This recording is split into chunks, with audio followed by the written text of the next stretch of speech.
I cook borsch, vegetarian for my dog, and here beets, celery, carrots, onions, potatoes, red peppers, tomatoes.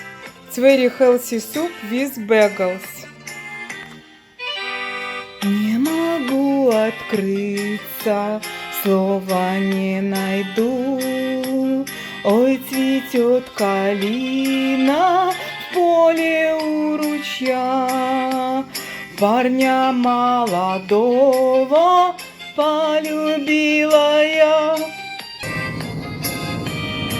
And now only beginning movie about experiment Transformers in Seattle when duck eat my борщ. Sponsor of program Douglas Conson, director of stage Svetlana Conson, telecompany Douglas Production and Svetlana Productions, experiment 29.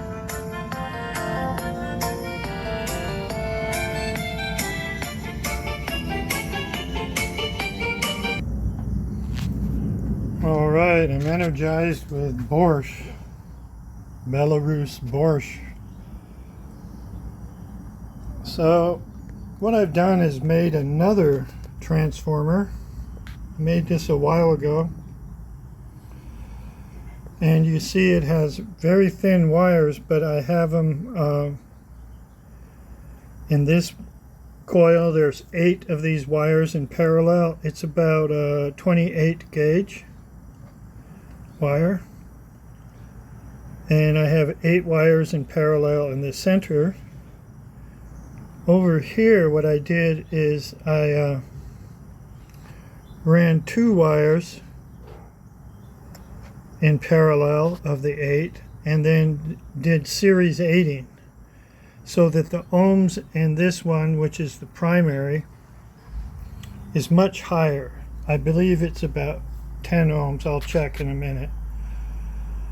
So now with the primary much higher, it's going to have a lot less draw.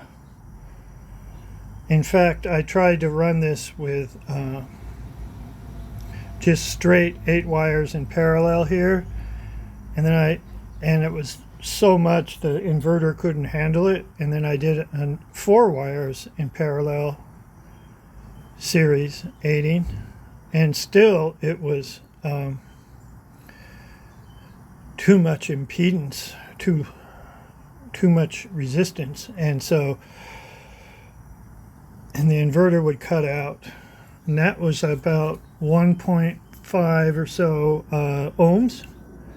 So now I have 2 wires in series 4 times.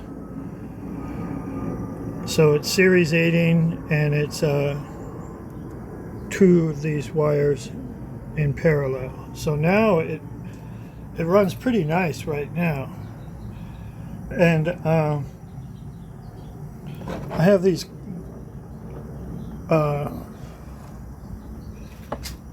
AC caps lined up. Here's 0.1, 12.5, 0.5. And I'm just running it to see what the voltage is coming out of the secondary. So what I want to show you is what happens if you do not short out the center coil.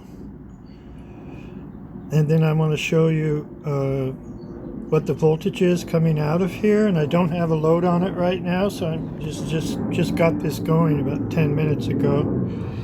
And then I'm going to put these different capacitors in parallel across the AC coming out of the secondary. And they all have their different tones. I found 4 UF will increase the voltage in AC coming out. But this should all be done with a load, but right now this is preliminary testing. So here we go. I'm going to run it.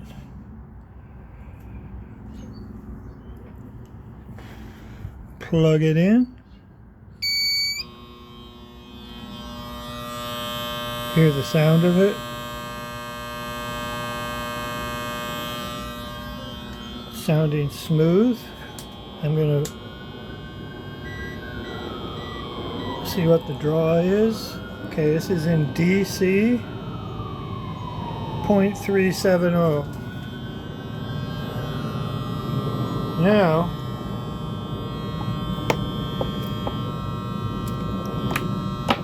and the voltage in AC is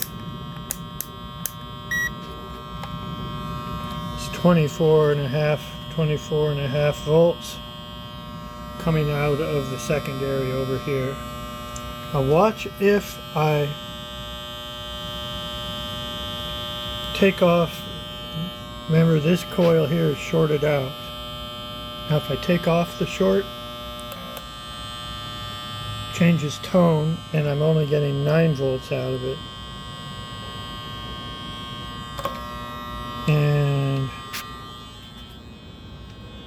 however, the draw went down 0.27. But to get some real power out of this, you want to have this shorted out. The difference between this one and this one is I have the same amount of winds on the primary as in the center shorted out coil, and then I go for these big thick winds on the secondary, so I'll get about 15 volts out of it, so I can do my looping experiments with an inverter, so I could shove it back into an inverter, which you have to have between 11 and 15 volts. Kind of puts a big restriction on this idea to loop it like that, but that's what I'm trying to do. But anyways, what I'm thinking is run this into this. And also, so for the primary coil, I was thinking of running power into this, taking the output of this, running it into this, and see what happens. And also, I was given an idea by Tim Tron to put a 1-to-1 transformer on the output and run it and vector it out, which means run the transformer in series on the primary and then tune it with a cap on the way to secondary, sort of like that. And what I can do, I have another couple transformers, three-phase transformers. What you can do is you can run it like a BITT bitoroidal transformer, and the center is the primary, and then you run this one into this one in series, and that creates a 1-to-1 transformer. So that's another experiment coming up. And what else? So because this secondary is such low ohms and the inductance value is like 0.08 or something. Now if you want to resonate this coil, you're going to need a capacitor of maybe 700 ohms, 800 ohms. In fact, if you Google AI what the inductance is of this, and it's 60 hertz frequency, it's going to require 795 ohms, they say. So it's pretty hard to accumulate so many caps. Like this great big one is 94 MFD. But if you use electrolytic caps, you can put them back to back with some steering diodes. And you see this little red dot here. All electrolytic caps will have that. And what those are, just so you know, if the cap's going to blow up, it's going to shoot all its oil out. And that oil can blind you permanently. And I've had caps blow up before, and it's a big mess. It smells really bad. So that's why you'd want to use these type of caps, because you don't have this, they don't blow up, but these do. Electrolytics.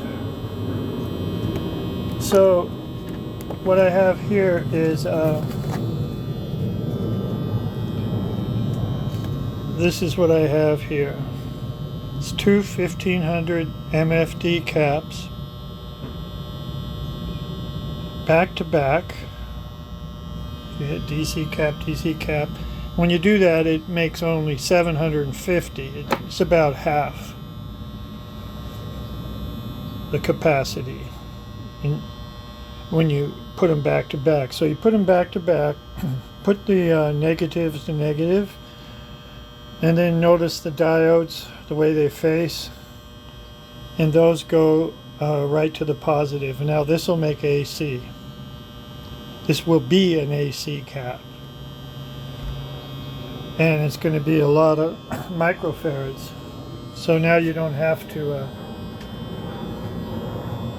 collect $1,000 worth of caps or whatever it costs these days. So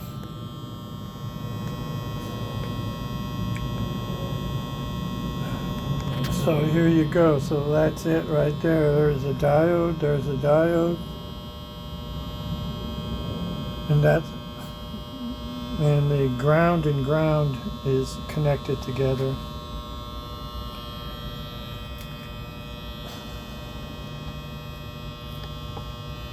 So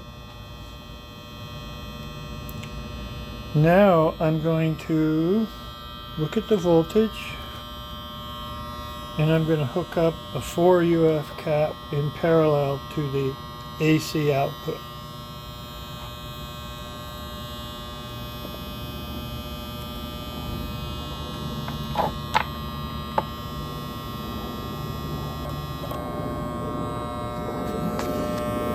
Hear the sound of the tone changes? Look, it goes up to 30.2 volts with a 4 UF. Let's try a 2.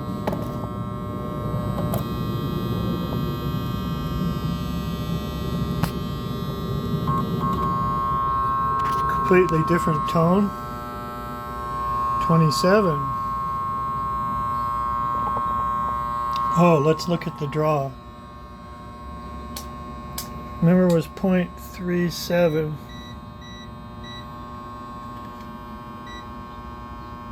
So the draw goes up a little bit when I add this. Remember, I don't have a load or anything. I'm just testing. Let's see what the draw goes up with this.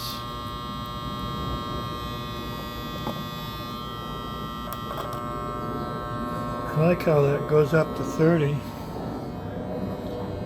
And the draw goes up. The draw is being measured in DC from the battery to the inverter. Still pretty low draw right now. So let's try a 0.5. I was thinking you could have a synthesizer. You could make a synthesizer with different musical synthesizer with different tones. Listen to 0.5.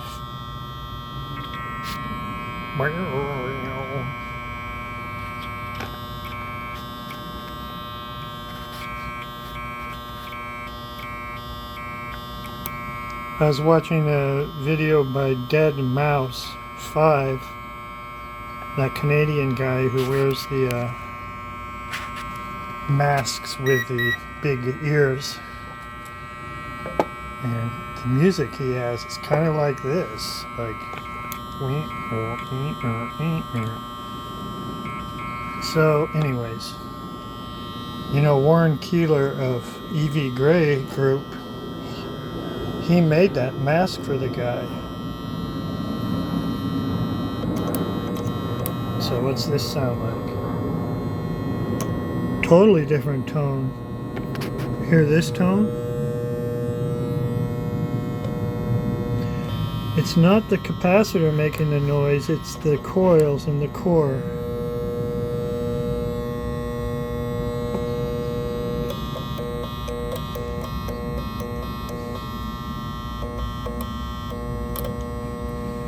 So let's see, this is a pretty 12.5. That's the draw now. Oh, and the draw, that goes up there. Goes up to 31 with this one.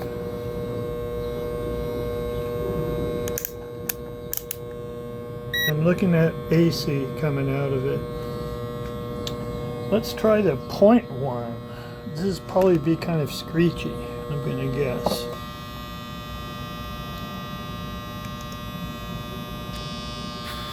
Ooh, I like that sound.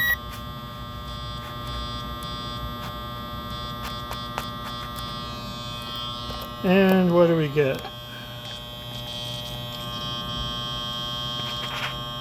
Actually, it's a little bit less voltage coming out. And all this doesn't matter much because I'm not doing a load on this right now. I'm just fooling around. So this is going to work like a load because that's a lot of capacitance here. This is two 1500s in series, back to back. And let's see what this does. I think this makes so much amps that it just doesn't like it. Let's see what happens. Whoa.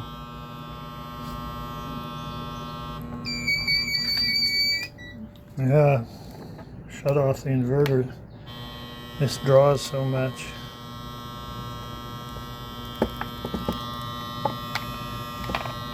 Anyways. Okay, so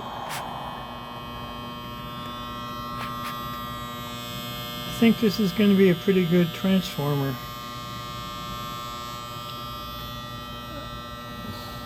What I can do is if it's 24 volts coming out when I'm trying to shove the secondary back into the inverter and loop it, or like I've been doing, shoving it into the super cap and then have the super cap power it. So this, you can't go over 16.4 volts on this. So I could use a buck converter, DC to DC buck converter, and shove the voltage down to 15 volts or something. So I can kind of overvolt, have it over voltage, and then drop it with a buck converter. It's one way to go. Anyways, I'm talking a lot. So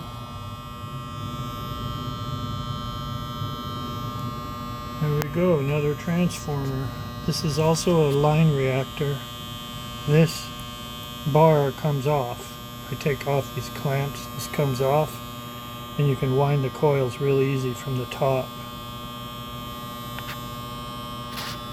Line reactors are good because you can they're cheap too. If you look up line reactors on eBay or something, you can find them pretty cheap. And they're made for 60 hertz, and